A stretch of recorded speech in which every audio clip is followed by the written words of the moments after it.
സംസ്ഥാനത്തെ ഏറ്റവും പുതിയ മഴ മുന്നറിയിപ്പുകൾ നോക്കാം. സംസ്ഥാനത്ത് അതിതീവ്ര മഴ മുന്നറിയിപ്പ് പിൻവലിച്ചിട്ടുണ്ട്. എന്നാൽ അതിശക്തമായ മഴ തുടരുമെന്ന് തന്നെയാണ് കാലാവസ്ഥാ വകുപ്പിൻ്റെ മുന്നറിയിപ്പിൽ പറയുന്നത്. 5 ജില്ലകളിൽ ഓറഞ്ച് അലർട്ട് പ്രഖ്യാപിച്ചിട്ടുണ്ട്. ഇപ്പോൾ വിവരങ്ങളുമായി നൗഫൽ ഞങ്ങളുടെ പ്രതിനിധി ചേരുകയാണ്. നൗഫൽ, ഏറ്റവും അപ്ഡേറ്റഡ് ആയ മുന്നറിയിപ്പ് എന്താണ്? അത് ഏറ്റവും അവസാനം വരുന്ന വിവരങ്ങൾ പ്രകാരം സംസ്ഥാനത്ത് അടുത്ത 3 മണിക്കൂറിലെ കാര്യമാണെങ്കിൽ ഈ പറയുന്ന കാസർഗോഡ് ജില്ലയിലാണ് ഓറഞ്ച് അലർട്ട് നിലനിൽക്കുന്നത്. അടുത്ത 3 മണിക്കൂറിൽ കാസർഗോഡ് ജില്ലയിലായിരിക്കും കൂടുതൽ മഴ ലഭിക്കുക എന്ന ഒരു മുന്നറിയിപ്പാണ് വരുന്നത്. മാത്രമല്ല, ഇന്നലത്തിൽ നിന്ന് വ്യത്യസ്തമായി അതല്ലെങ്കിൽ ഇന്ന് തിരുവനന്തപുരം, കൊല്ലം ഉൾപ്പെടെയുള്ള ജില്ലകളിൽ അലർട്ട് ഉണ്ടായിരുന്നു. പക്ഷേ അത് പിൻവലിക്കപ്പെട്ട് ഇപ്പോൾ നിലവിൽ പത്തനംതിട്ട, കോട്ടയം, ഇടുക്കി, കണ്ണൂർ, കാസർഗോഡ് ജില്ലകളിൽ ഓറഞ്ച് അലർട്ടും തിരുവനന്തപുരവും കൊല്ലവും ഒഴികെയുള്ള ബാക്കി ജില്ലകളിൽ ഇന്ന് യെല്ലോ അലർട്ടുമാണ്.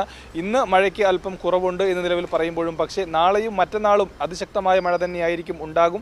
നാളെ അതിജാഗ്രതാ നിർദ്ദേശം തന്നെയാണുള്ളത്. അതിൻ്റെ അടിസ്ഥാനത്തിൽ നാളെ 7 ജില്ലകളിലാണ് നാളെ ഓറഞ്ച് അലർട്ട്. പത്തനംതിട്ടയും ആലപ്പുഴയും കോട്ടയം, എറണാകുളം, ഇടുക്കി, കണ്ണൂർ, കാസർഗോഡ് ജില്ലകളിൽ നാളെ ഓറഞ്ച് അലർട്ടും ബാക്കിയുള്ള 7 ജില്ലകളിൽ തിരുവനന്തപുരവും കൊല്ലവും, അതായത് ഇന്ന് അലർട്ടുകളൊന്നുമില്ലാത്ത തിരുവനന്തപുരവും കൊല്ലവും ഉൾപ്പെടെയുള്ള മറ്റ് 7 ജില്ലകളിലും നാളെ ഓറഞ്ച് അലർട്ടാണ്. മറ്റന്നാളേക്ക് വരുമ്പോൾ അത് വടക്കൻ കേരളത്തിൽ മലപ്പുറം മുതൽ കാസർഗോഡ് വരെ, മലപ്പുറം, കോഴിക്കോട്, വയനാട്, കണ്ണൂർ, കാസർഗോഡ് ജില്ലകളിൽ ഓറഞ്ച് അലർട്ടും മറ്റ് ജില്ലകളിൽ യെല്ലോ അലർട്ടുമാണ്. നിലവിലെ സാഹചര്യത്തിൽ എന്തായാലും റെഡിൽ നിന്ന് ഓറഞ്ചിലേക്ക് മാറിയിട്ടുണ്ട് എന്നേ ഉള്ളൂ. അതായത് അതിതീവ്ര മഴയിൽ നിന്നും അതിശക്തമായ മഴയായി. പക്ഷേ ഇപ്പോൾ തന്നെ നിലവിൽ മഴ മാറി നിൽക്കുന്നത് കൊണ്ടാണ് താഴ്ന്ന പ്രദേശങ്ങളൊക്കെ വെള്ളക്കെട്ടിലാണ്. പത്തനംതിട്ടയിലും ആലപ്പുഴയിലും ഒക്കെ വലിയ രീതിയിൽ വെള്ളക്കെട്ടുമുണ്ട്. അപ്പോൾ ഇനിയുള്ള ചെറിയ മഴ പോലും പ്രശ്നമാണെന്നിരിക്കുകയാണ് അതിശക്തമായ മഴ തുടരും എന്ന് പറയുന്നത്. അപ്പോൾ ഒരു ആശ്വാസം എന്ന് പറയാനില്ല, അല്ലേ?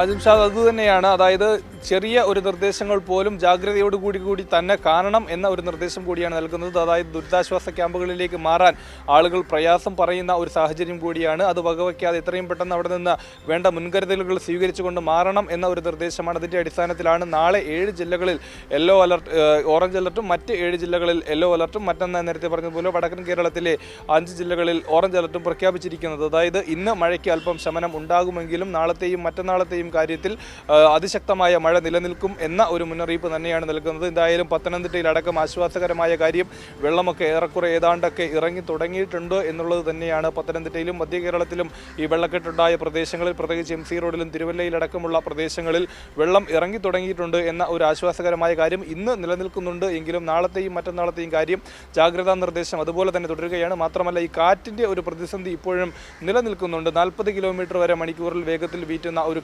കാറ്റിൻ്റെ ഒരു ജാഗ്രത കൂടി പറയുന്നുണ്ട്. അത്തരത്തിൽ ആ ഒരു നിർദ്ദേശം, അത് ഈ കാറ്റാണ് കഴിഞ്ഞ ദിവസങ്ങളിലൊക്കെയും പ്രതികൂലമായി ബാധിച്ചത്.